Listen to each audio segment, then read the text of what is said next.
हमेशा राज सिंहासन पर बैठेगा, निर्मल नीति को धारण करके न्याय से सब प्रजा के लिए अच्छा सोचेगा, सबके लिए न्याय करेगा। बाकी अपना सुबह से उठ करके जिनेंद्र भगवान की पूजा करेगा, इतना बड़ा सम्राट होकर के दिगंबर गुरु के चरणों की सेवा करता है। समझ आ रहा है? दान देगा तो खुद देख करके अपने को भाग्यशाली समझेगा कि मैंने आज गुरु को दान दिया। समझ आ रहा है? 4 प्रकार के दान देने में कुशल होता है। ऐसा नहीं नौकरों को भेज दो। क्या समझ आ रहा है? मैंने अपना बहुत बड़ा सेनापति भेज दिया है। अरे वो धर्म जो स्वयं करने के लिए है वो स्वयं किया जाता है, वो स्वयं ही करेगा। समझ आ रहा है? तो राजा जब इस तरह के धर्म के साथ आचरण करता है तभी उसके परिणाम अच्छे बने रहते हैं और तभी उसके अंदर राग की कमी रहती है। सामायिक को भी कर रहा है, प्रोषद उपवास भी करते हैं, सुन रहे हो? और 4 प्रकार का दान देते हैं, त्याग धर्म का भी पालन करते हैं, सबके प्रति समभाव रखते हैं। और जब राज सिंहासन पर बैठ जाते हैं तो हमेशा राज्य की ही चर्चा नहीं होती है, धर्म की कथा भी चलती है। जैसे पारस कथा आपको सुनाई जा रही है, ऐसे ही भगवानों की कथाएं, चक्रवर्तियों की कथाएं ये सब सुनाते हैं, तब उन्हें पता पड़ता भैया ये तो सब पुण्य का है, हमसे भी पहले बड़े बड़े चक्रवर्ती हो चुके हैं, होते रहेंगे, ये चक्रवर्ती भी कोई बड़ी चीज नहीं लगती उनको। समझ में आ रहा है? हाँ, जब भरत चक्रवर्ती जब पर्वत पर नाम लिखने जाते हैं तो उस पर्वत पर देखते हैं कहीं जगह ही नहीं है, उस पर्वत पे कहीं जगह ही नहीं है चक्रवर्ती का नाम लिखने के लिए। समझ में आ रहा है? एक वृषभाचल नाम का पर्वत होता है जहां पर वो अपना नाम लिखने जाते, तो उस पर्वत पर देखा तो भीड़ की भीड़, माने सबके नाम खुदे पड़े हैं, अब अपना नाम लिखने तक की कहीं जगह नहीं मिल रही है। और हर चक्रवर्ती के साथ ये होता है। तो वो क्या करता है, तो एक चक्रवर्ती का नाम उसे हटाना पड़ता है, मिटाना पड़ता है, तब अपना एक नाम लिख पाता है। अब नाम तो लिखना है क्योंकि अब मैं आया हूं यहां तक इतना जीत करके, अब बिना नाम लिखे जाऊंगा तो आगे वाला कोई तो आएगा, कोई तो पढ़ेगा, अब कौन वहां पढ़ने जा रहा है, लेकिन मन का भाव है वो रुकता नहीं है। समझ आ रहा है? तो हर चक्रवर्ती को एक नाम मिटा करके एक नाम लिखना पड़ता है, ये जानते हुए भी कि ऐसे चक्रवर्ती भी भरे पड़े हैं, सैकड़ों हो चुके हैं, पहले कई हो चुके हैं, कुछ इससे ज्यादा होने जाने वाला नहीं। तो ये कब मिलेगा उसको उपदेश? वो खुद देता है, धर्म सिंहासन पर बैठ करके प्रजाजनों को धर्म का उपदेश देता है। और ऐसे सुजनों के बीच में है ना, सभाजन उसके लिए बिल्कुल किंकर के समान उसके सामने बैठे रहते हैं और उनको वह शिक्षा देता रहता है। इस तरह की शिक्षा से उसका जीवन चल रहा होता है। अब क्या होता है, दृश्य बदलता है। समझ आ रहा है? चक्रवर्ती का भोग हो चुका, आगे क्या होना है? आपने बहुत अच्छी जो ये वैराग्य की जो भावना आ रही है, ये इन्हीं पंडित जी की इसी ग्रंथ की ये भावना वज्रनाभी चक्रवर्ती के लिए लिखी गई है, जो आपके जिनवाणी में पूजन पाठ प्रदीप वगैरह में अलग से पढ़ी जाती है, लिखी जाती है, वो यहीं से ली गई है। समझ आ रहा है? अब ये देखिए, बहुत अच्छी भावना है, समय है तो आप पढ़ सकते हैं। बीज राख फल भोग में जो किसान जग माई, त्यों चक्री नप सुख करे, धर्म विसारे नाही। एह विधिराज करे नर नायक, भोगे पुण्य विसालो। सुख सागर में रमत निरंतर, जात न जाने कालो। एक दिन शुभ कर्म संजोगे, क्षेमंकर मुनि वंदे। देख श्री गुरु के पद पंकज, लोचन अली आनंदे। 3 प्रदक्षिण दे सिर नायो, कर पूजा तुति कीनी। साधु समीप विनय कर बैठो, चायन में डिठ दीनी। गुरु उपदेशो धर्म शिरोमणि, सुन राजा वैरागे। राज रमा वनिताधिक जी, रस तेरस बेरस लागे। मुनि सूरज कथनी किरणावल, लगत भरम बुद्धि भागी। भवतन भोग स्वरूप विचारे परम धर्म अनुरागी। इस संसार महावन भीतर भ्रमत और नावे, जामन मरण जरा दवदाहे, जीव महादुख पावे। कबहू जाए नरक थिति भुंजे, छेदन वेदन भारी। कबहू पशु पर जाए धरे, तहाँ वध बंधन भयकारी। शुर गति में पर संपत्ति देखे, राग उदय दुख होई।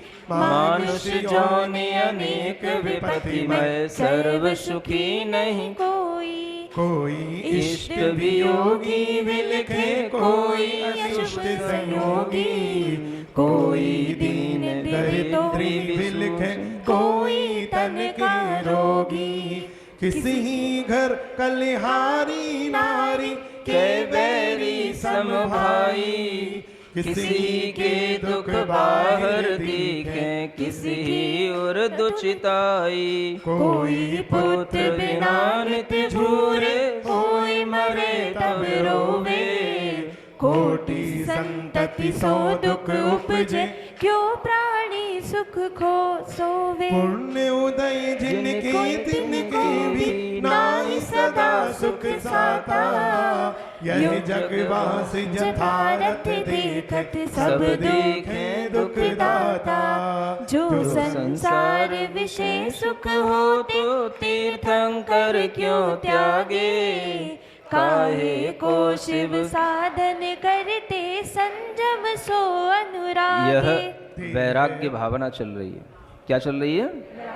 समझ आ रहा है? और ये कब शुरू हुई? इस तरह से उन वज्रनाभी चक्रवर्ती को राज्य करते करते जब बहुत दिन हो गए, पूरा समय निकल गया, ये समझ लो। पुण्य भोग में जात न जाने कालो, है ना, समय पता ही नहीं पड़ता कि सुख वैभव में समय कब निकल जाता है। एक दिन ऐसा शुभ कर्म का संयोग मिला कि उन्होंने एक क्षेमंकर नाम के मुनि महाराज की वंदना की। जब उन्होंने गुरु महाराज की वंदना की, उनके चरण कमलों की ओर उनकी दृष्टि लग गई, तो वह उनके चरणों में 3 प्रदक्षिणा देकर के, सिर से नमस्कार करके, पूजा करके, स्तुति करके उनके समीप में बैठ गए। और जब वो बैठ गए तो गुरु ने उनको उपदेश दिया। और उस समय पर राजा के मन में वह वैराग्य का भाव आने लगा, और उनके मन में ये लगने लगा, ये राजपाट, ये सुंदर स्त्रियां, ये सारा धन धान्य, ये सब में कोई रस नहीं है। ते रस बेरस लागे। उनमें रस जो अभी तक दिखता था, वो भी उनके अंदर बिल्कुल बेकार सा लगने लगा, क्योंकि उन्हें मुनि महाराज के चरणों को देख करके ऐसा लगने लगा कि हमें अपना जन्म इसी रूप में सार्थक करना चाहिए। उस समय पर फिर मुनि महाराज ने अपने मतलब वाणी से उनको उपदेश दिया, और वो उपदेश ऐसा दिया गया कि वह संसार, शरीर और भोग 3 चीजें होती हैं। कितनी? बस आपको अगर कुछ विचार करना हो तो 3 चीजों के बारे में विचार करना, संसार, शरीर और भोग संपदा। इनकी बारीकी से आप चिंता करना, चिंतन करना, इनका बारीकी से, इनका स्वरूप क्या है। तो जब इन 3 चीजों के बारे में उन मुनि महाराज ने उपदेश दिया, तो उनका जो भ्रम था, मैं चक्रवर्ती हूँ, मेरी इतनी रानियां हैं, मैं इतना सुंदर हूँ, मैं इतना शक्तिशाली हूँ, मेरा ये शरीर है, तो ये सारा जो भ्रम था वो सब भ्रम दूर होता गया। क्यों होता गया? वास्तविक स्वरूप को वह उस समय पर सुनते सुनते समझता गया, और उसके मन में ये विचार उत्पन्न होता गया। उपदेश दिया गया। सबसे पहले जो अभी तक आपने पढ़ा, यह कहलाता है संसार की असारता का उपदेश। समझ आ रहा है? वैराग्य 3 ही चीजों से होता है, संसार से, शरीर से और भोगों से। बस 3 चीजों से ही वैराग्य होना, और कोई चीज से नहीं होना है। समझ आ रहा है? तो 3 चीजों से वैराग्य तब होगा जब इन तीनों का सही स्वरूप, सही इनकी बात जब आपके दिमाग में बैठ जाए। संसार में क्या होता है? ये संसार एक महान जंगल की तरह है। इसमें हमेशा जीव भ्रम के कारण से भटकता ही रहता है। जन्म, मृत्यु और बुढ़ापे के पड़ावों में आकर के जीव हमेशा दुख प्राप्त करता रहता है। कभी नरक गति में चला जाता है, वहाँ पर अनेक प्रकार के छेदन भेदन के दुख मिलते हैं। कभी पशु पर्याय में उत्पन्न होता है, वहाँ पर उसे बांध लिया जाता है, भार ढोया जाता है, बंधनों में डाल दिया जाता है, ये दुख मिलते हैं। कभी देवगति में भी चला जाता है तो वहाँ पर भी राग उदय दुख होई।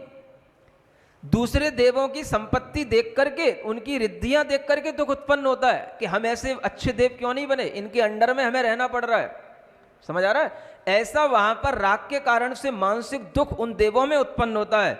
और मनुष्य गति तो अनेक विपत्ति में सर्व सुखी नहीं। किसी भी मनुष्य से पूछ लेना, सब कुछ तो है आपके पास, हाँ? बेटा है, बेटी है, सबका जॉब लग गया, सबकी शादी हो गई, अच्छा मकान बना है, सच्चा व्यापार चल रहा है, फिर भी कुछ तो है, सर्व सुखी नहीं कोई। समझ आ रहा है? तो वो सर्व दुख क्या है?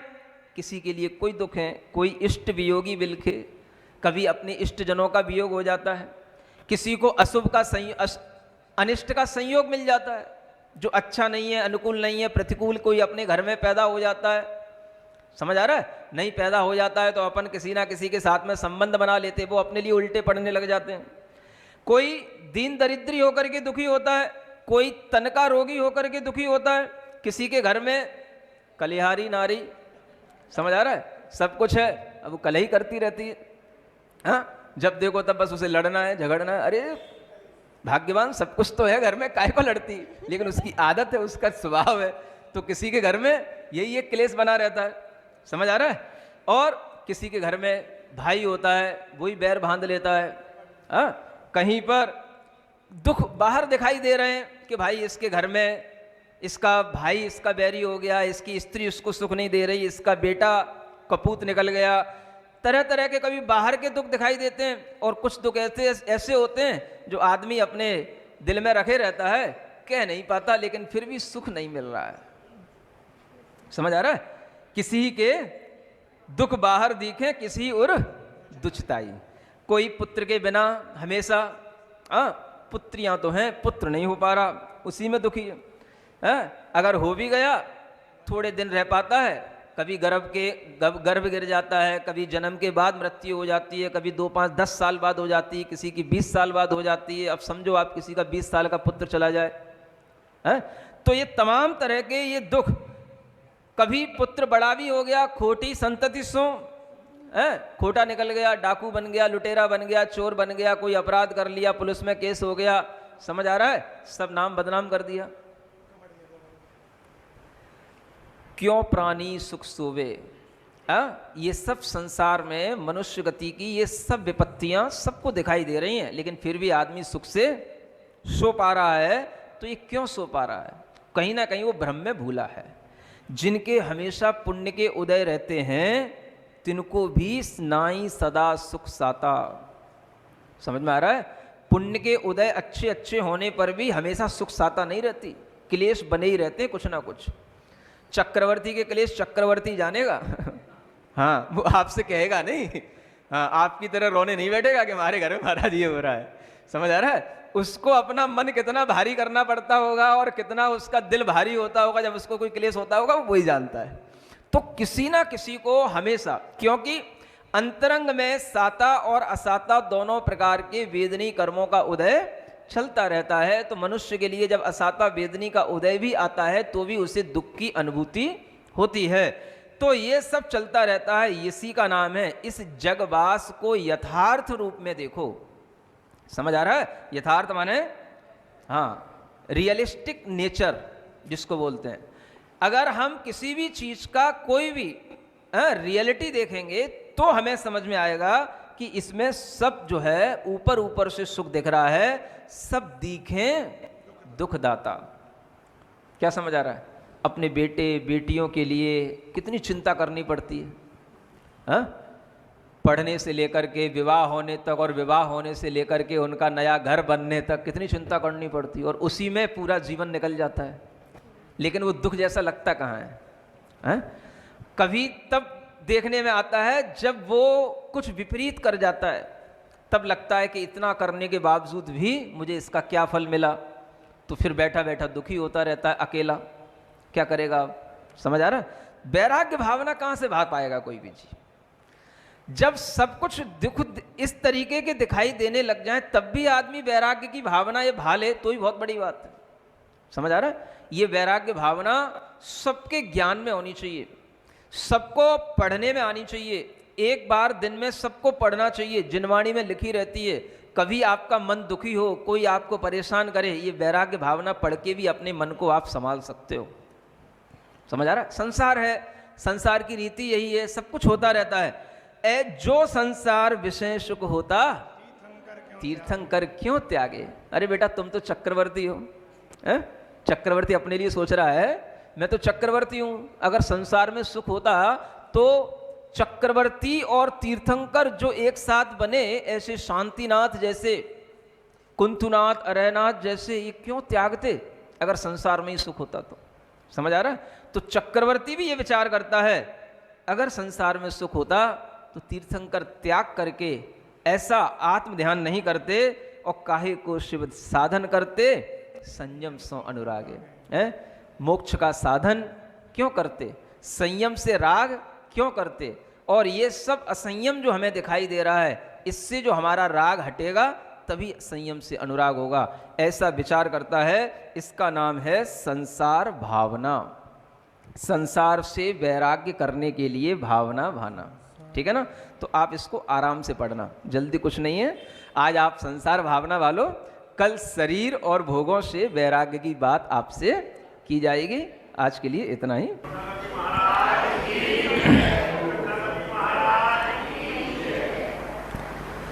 पार्श्व पुराण की इस कथा में भगवान पार्श्वनाथ के भवों का वर्णन चल रहा है। वज्रनाभि चक्रवर्ती की वह घटना बताई जा रही थी जब चक्रवर्ती ने भी अपने मन में वैराग्य का भाव धारण करने का विचार किया। संसार, शरीर और भोगों से जब उसने अपने मन में जैसा उपदेश दिया गया था उसी अनुसार विचार किया, तो वह किस तरह से संसार, शरीर, भोगों के स्वरूप का विचार करता है, यह इस वैराग्य भावना में आपको बताया जा रहा है। संसार भावना के बारे में कल आपको बताया गया था, और उसी संसार भावना में अंत में यह कहा गया कि यह जो संसार है, यदि इसमें सुख होता तो तीर्थंकर क्यों त्यागे। काहे को शिव साधन करते, संयम सो अनुराग। यह अपने आप में इतनी बड़ी चीज़ है कि हमें 100 बातों की जैसे एक बात होती है, ऐसे ही हमें हमेशा इस विषय में चिंतन करना चाहिए। 100 बात की एक बात, बहुत समझाने से क्या ज़रूरत है। यदि संसार में सुख होता तो तीर्थंकर क्यों त्यागते। अगर हम तीर्थंकरों को जानते हैं तो हमें इतना भी विचार में आएगा तो वह भी हमारे लिए सोच के लिए पर्याप्त होगा कि हम सही सोचें, सही तरह की वस्तु स्वरूप का विचार करें। उसी में आगे जो संसार के बारे में बताया, उसी तरीके से शरीर के स्वरूप का भी विचार और भोगों के स्वरूप का भी विचार वह चक्रवर्ती करता है कि आखिर इस शरीर की और शरीर से भोगे जाने वाले भोगों की वास्तविकता क्या है। तो यहाँ वही विचार आगे बढ़ रहा है वैराग्य भावना के माध्यम से। देह अपावन अथिर घिनावन, या में सार न कोई। सागर के जल सो शुचि कीजे, तो भी शुचि नहीं होई। सात को धात मई मल मूरत, चाम लपेटी सोहे। अंतर देखत या सम जग में, और अपावन को है। नवमल द्वार स्रवेन शिवासर, नाम लिए घिन आवे। व्याधि उपाधि अनेक, जहाँ तहाँ कौन सुधि सुख पावे। पोखत तो दुख दोख करे, अब सोखत सुख उपजावे। दुर्जन देह स्वभाव बराबर, मूरख प्रीति बढ़ावे। राचन जोग स्वरूप नया को, विरचन जोग सही है। यह तन पाय महातप कीजे, या में सार यही है। इतना पहले यह शरीर भावना यहाँ तक पूरी हो जाती है ना। थोड़ा सा इसको सुनते हैं कि क्या भाव है इसमें। शरीर की वास्तविकता तो आप जानते ही हैं, बताने की ज़रूरत नहीं है, सबने बायोलॉजी पढ़ रखी है। फिर भी बड़े बड़े डॉक्टरों को भी ये समझ नहीं आता है। बड़े बड़े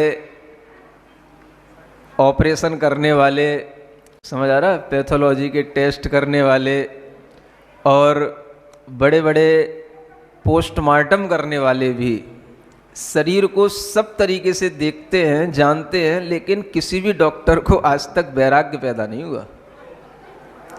समझ में आ रहा है? हाँ, क्योंकि उन्होंने उसको बस एक विज्ञान की तरह ही जाना है। भीतर जो मोह के कारण से उसमें आत्मीयता होती है और उस का जो हम उल्टा स्वरूप अपने लिए समझते हैं, वो उनके ज्ञान में नहीं आता।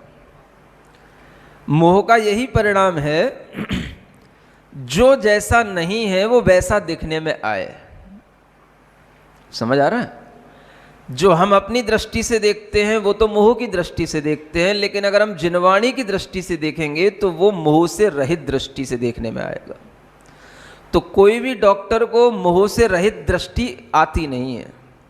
आप सोचो, विचार करो, कितने ही डॉक्टर रोजाना कितने पोस्टमार्टम करते हैं, कितने ऑपरेशन करते हैं, कितनी नसें यहाँ की वहाँ करते हैं, सब देखते हैं पेट के अंदर क्या है, हार्ट में क्या है। समझ आ रहा है? लेकिन आज तक किसी डॉक्टर को शरीर से ग्लानि पैदा नहीं हुई। ऑपरेशन थिएटर से बाहर निकलेगा, अगर उसे अपनी पत्नी की याद आएगी या अपने किसी भी फ्रेंड की याद आएगी, और वो उसके साथ वैसे ही एंजॉय करेगा जैसे पहले करता था। समझ आ रहा है?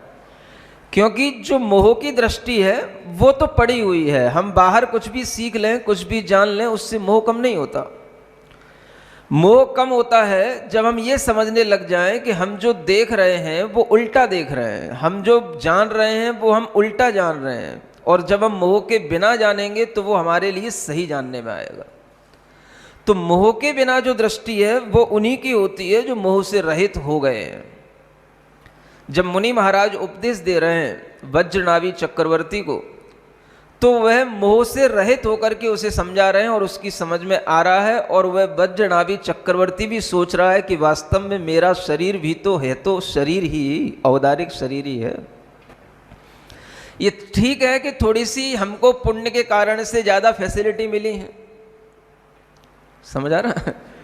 लेकिन शरीर में वही सब कुछ है जो एक सामान्य मनुष्य के शरीर में होता है, और वह शरीर अपावन ही है, अपवित्र ही है, चाहे भले ही चक्रवर्ती का शरीर भी क्यों ना हो, क्योंकि वो बना ही उन चीजों से, उसका फॉर्मेशन भी उसी से ही हुआ है जो अपवित्र चीजें हैं। जहां से गर्भ में ये जीव जन्म लेता है वहां से ही देख लो इसकी उत्पत्ति कहां से होती है। समझ आ रहा है? मात पिता रज वीरज मिलकर बनी देह तेरी, बस यहां से उसका फॉर्मेशन शुरू होता है। तो जो अपवित्र चीजें हैं उन्हीं से ये शरीर बना है। कोई भी डॉक्टर इस तरीके की मतलब फिलॉसफी बताएगा नहीं, समझ आ रहा है? वो जानेगा सब लेकिन बताएगा नहीं, और बताएगा भी तो भी उसके अंदर कोई मोह कम हो जाए ये तो सवाल ही नहीं उठता। समझ आ रहा है?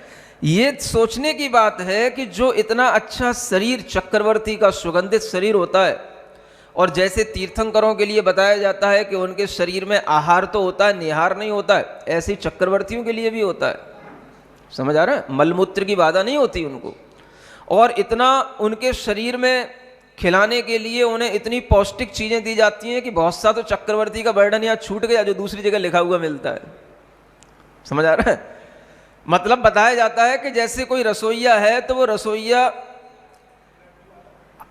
जो लड्डू बनाता है चक्रवर्ती के लिए वो उस खोए का बनता है जो खोआ पहले 10,000 गांवों से पहले उसका दूध निकाला गया हो, फिर उस दूध को भी दूसरी गायों को पिलाया गया हो, समझ आ रहा है, फिर उससे भी दूध निकाला वो दूसरी गायों को पिलाया गया हो, फिर उससे भी दूध निकाला वो दूध मतलब और ज्यादा पौष्टिक कर कर के अलग अलग गायों को खिलाया जाता है, और वो पौष्टिक दूध का बना हुआ खोआ लास्ट में जाकर के उस चक्रवर्ती के लिए लड्डू के लिए बनता है। वो चक्रवर्ती ही खा पाता है, उसी को वो ही पचा पाता है, दूसरे नहीं पचा पाते। समझ आ रहा है, इतनी उसकी जो है मतलब पोटेंसी होती है और इतना वो है मतलब डोमिनेंट होता है कि आप उसके लिए अगर सामान्य व्यक्ति भी भोजन करने की उसके भोजन को खाने की कोशिश करे तो उसको दस्त लग जाए। समझ आ रहा है ऐसा। अब समझो इतना बढ़िया भोजन करने वाला, इतना पौष्टिक भोजन करने वाला और इतना उसकी मतलब भूख भी होगी जो उसको वो सहन कर पाता होगा, वह चक्रवर्ती भी अपने शरीर के बारे में क्या विचार कर रहा है, ये विचारने बात है? देह अपावन है, आखिर वह है तो अपवित्र है। अथिर माने अस्थिर है, घिनावनी ही है। कोई भी शरीर की चीज बाहर निकलती है तो घिन ही आती है। कोई भी होगा देख करके दूर हटेगा। समझ आ रहा है, जब तक शरीर के अंदर है तब तक ठीक है, यहां तक कि शरीर का पसीना भी अगर बाहर निकलता है तो भी देखने में अच्छा नहीं लगता है। समझ आ रहा है, मतलब कि ऐसा यह शरीर है, इसमें कोई सारभूत कोई चीज नहीं है। चाहे कितना ही इसको खोल खोल करके कितने ही डॉक्टरों ने देख लिया हो, कहीं कोई हीरा निकल गया हो, कोई रतन, कोई सारभूत चीज निकल गई हो कि भाई कुछ है। समझ आ रहा है, पशु के शरीर में तो फिर भी कुछ निकल जाए, मृग के शरीर में एक वो कस्तूरी होती है, समझ आ रहा है, कुछ काम की होती है। हाथी के भी मुक्ता निकलते हैं, सूकर के भी मुक्ता होते हैं, तो ऐसे मोती निकल आते। तो मनुष्यों के शरीर में तो कुछ भी नहीं है, एक भी ऐसी चीज नहीं है जो कुछ काम की हो, जो बहुमूल्य हो। कहीं हो तो बता देना, शायद हम गलत बोल रहे हो। समझ आ रहा है, किसी डॉक्टर ने किसी पोस्टमार्टम से कहीं कोई मोती हीरे कहीं किसी के पेट से निकाले हो, ऐसी बड़े बड़े ट्यूमर की गांठें निकलती हैं जिन्हें देख करके लगता है कि है क्या है। समझ आ रहा है। हाँ, एक बार मैं एक हॉस्पिटल में गया था ऐसे ही घूमने, मतलब देखने कहीं, तो डॉक्टर ने दिखाया कि अभी एक ऑपरेशन हुआ, उस बाल्टी के अंदर इतना बड़ा ट्यूमर उसने निकाल के दिया। मैं तो देख के ही घबरा गया मैं तो। समझ आ रहा है, इतना बड़ा ट्यूमर उस किसी लेडी के पेट में से निकाला था उसने। समझ आ रहा है, वो बाल्टी में पड़ा था महाराज, इतने बड़े बड़े ट्यूमर हो जाते पेट में। समझ आ रहा है, 10-10, 15-15 किलो तक के। हाँ, तो मैं तो देख के ही घबरा गया, भाई ये होता है। लेकिन फिर भी किसी डॉक्टर को ये नहीं लगता कि ये शरीर घिनौना है, इस शरीर से हमें मोह नहीं करना चाहिए, ये नहीं सीखता कोई भी। सागर के जलसों सुच कीजिए तो भी सुच नहीं कोई। समझ आ रहा, कितना ही धो लो, धो करके तुम अपने कितना ही टंकियों का टंकी पानी, क्या सागर का भी पानी खाली हो जाए तो भी ये शरीर में शुद्धता आने वाली। किसी भी चीज के ऊपर पानी फेंकते रहो, पानी फेंकते रहो, आखिर कहीं ना कहीं शुद्ध हो जाएगा वो है। लेकिन शरीर को कभी भी आप पानी से भी शुद्ध नहीं कर सकते।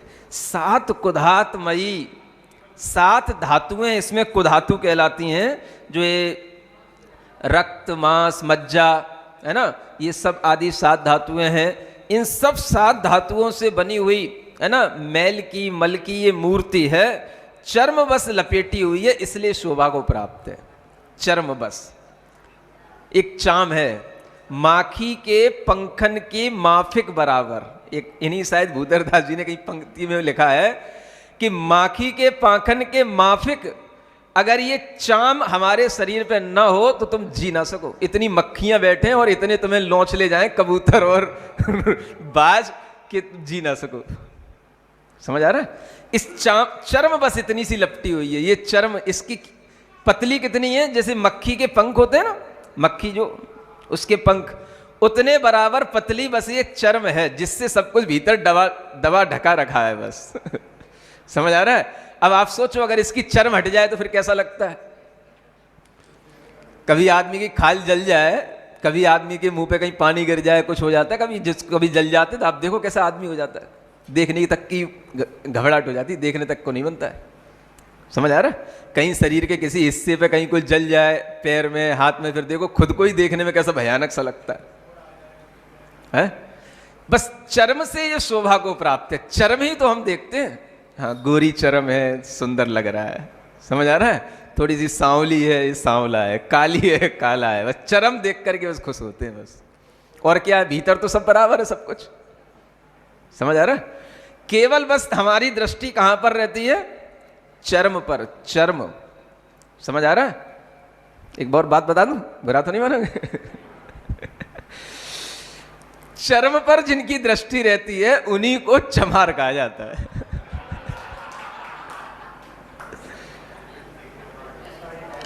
समझ आ रहा है?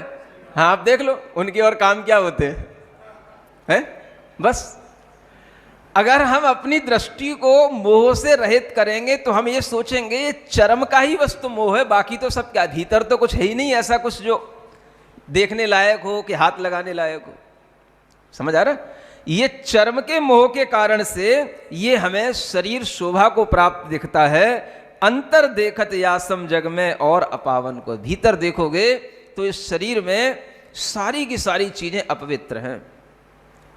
समझ आ रहा है? मांस है, हड्डियां हैं, रक्त है, कोई भी ऐसी चीज अगर कहीं बाहर निकल आती है या वो हमें कहीं ये चीजें छूने में आ जाती हैं तो समझ लेना वो इतनी अपवित्र है कि मुनि महाराज को भी अगर कहीं वो चीज बाहर दिखाई दे जाती है आहार पे जाते समय या आहार करते समय तो उसको अंतराय कर देते हैं, इतनी अपवित्रता है उसकी। समझ आ रहा है? जैसे कई लोग पूछते हैं कि महाराज हमारे शरीर में घाव हो गया, हम आहार दे सकते कि नहीं?